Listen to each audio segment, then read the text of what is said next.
We got the first teaser trailer for the upcoming live action remake of How to Train Your Dragons. And if you look on the official YouTube page, you can see like the dislike ratio is actually pretty decent. So it looks like this teaser is well received. So let's take a look at it right now because just kind of see what they're doing, give my thoughts on it.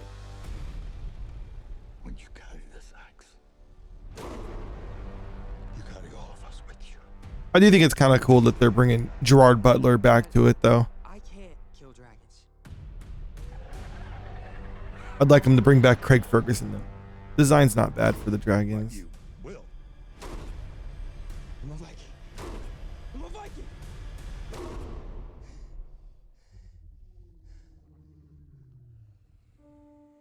You know, they're still going with the classic toothless design. They're not trying to make him like more of a realistic looking dragon. Still kind of has that cartoony flair to it. It's okay. I won't hurt you. I guess that makes it better for the animation because then you don't have to worry about photorealism. So you can, I'm not saying you can cut corners, but you could say like, oh, we're just staying true to the original, but at the same time, you're giving yourself kind of an easier time. So that's all we have so far. And as far as kind of like the look and feel of it, I like that. But at the same time, I also liked it when I saw the original. And that's kind of the biggest problem I see when it comes to this is it really feels like there's no purpose for it. Like, I don't know why they're remaking. I mean, well, obviously it's a cash grab. That's plain and simple. They're just trying to make money off of this one. That's why this essentially is just becoming a shot for shot remake. And I don't like it when remakes are done that way. And I know it's one of those delicate matters when it comes to remaking something. Some people would just say you should never do it whatsoever. I don't necessarily agree with that sentiment, but I do think there should be a balance to be had when it comes to remaking something, because if you're doing it too close to the original, like if you're just doing the exact same thing like this appears to be doing, but just making it with live action as opposed to animation, well, then you don't really justify your purpose for even existing, because then it comes across as like, well,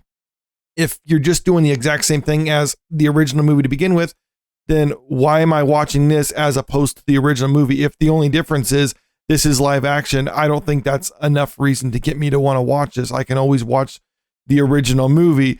And if you make it too different than the original, then it's like, well, why are you even remaking this movie if your movie is so different? Why not just make something different entirely? Why, at that point, it just comes across as you're just trying to take the name just because it has recognizability to it. And that's also not a good reason. So there is that balance to be had where you have to make it different than the original in order to justify remaking it.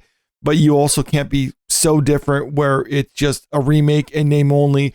And I don't think that, at least just going by this teaser right here, it's really finding that balance. It feels too much like they're just trying to tread on old grounds. And I don't like that. But like I was saying, just looking at this, they're clearly trying to be faithful to the original as far as, where's the image of the dragons at?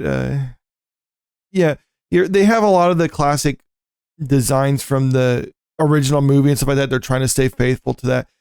I understand there's going to be some things like that within a remake to it, because that was one of the things about the original movie is it was unique dragon designs, and you can't just make them all look kind of like a realistic looking dragons like we see in House of the Dragon or Game of Thrones or something like that. They're going to have to, well, technically, I guess those aren't dragons, but so you're going to have like a bunch of unique designs. So I think if you're going to do that, then kind of sticking with how the original movie was, I think is probably a good approach to it. But even if I think they could have made them look realistic, but unique at the same time, I'm okay with this. But again, this just kind of comes back to there's really no purpose for them making this to begin with. But I mean, like I was pointing out at the start of the video, the like to dislike ratio is still pretty positive for it.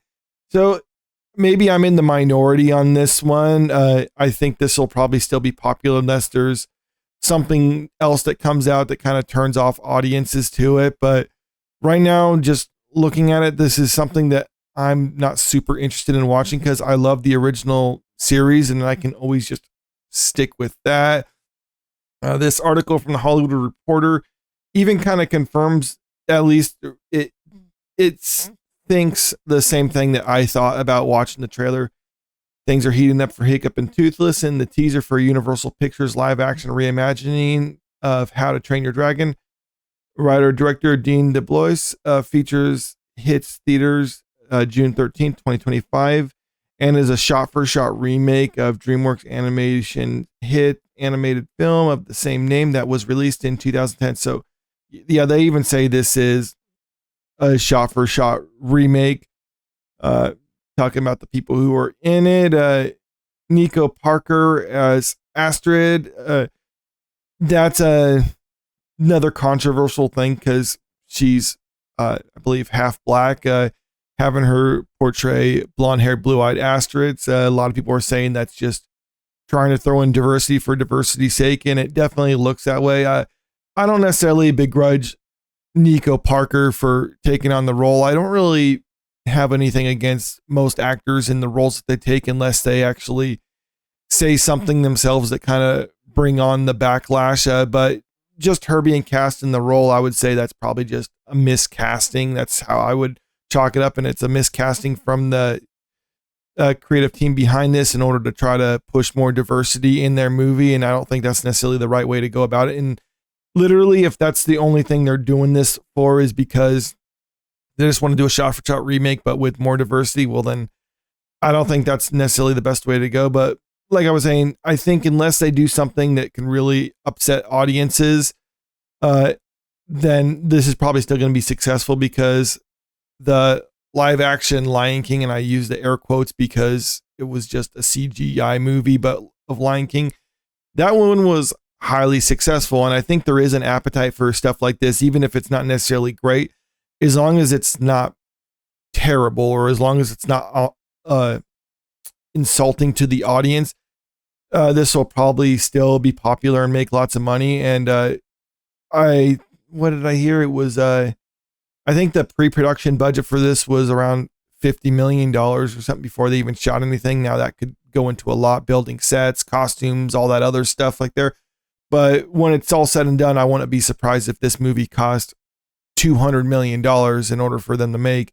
And one of the things I was thinking about when looking at this is it just strikes me as, especially with the time of the release, summer of next year, as just a big advertisement for the upcoming How to Train Your Dragon Isle of Berk. It's opening up at Universal Orlando next year, because this is something I think actually looks pretty cool from what I've seen with it.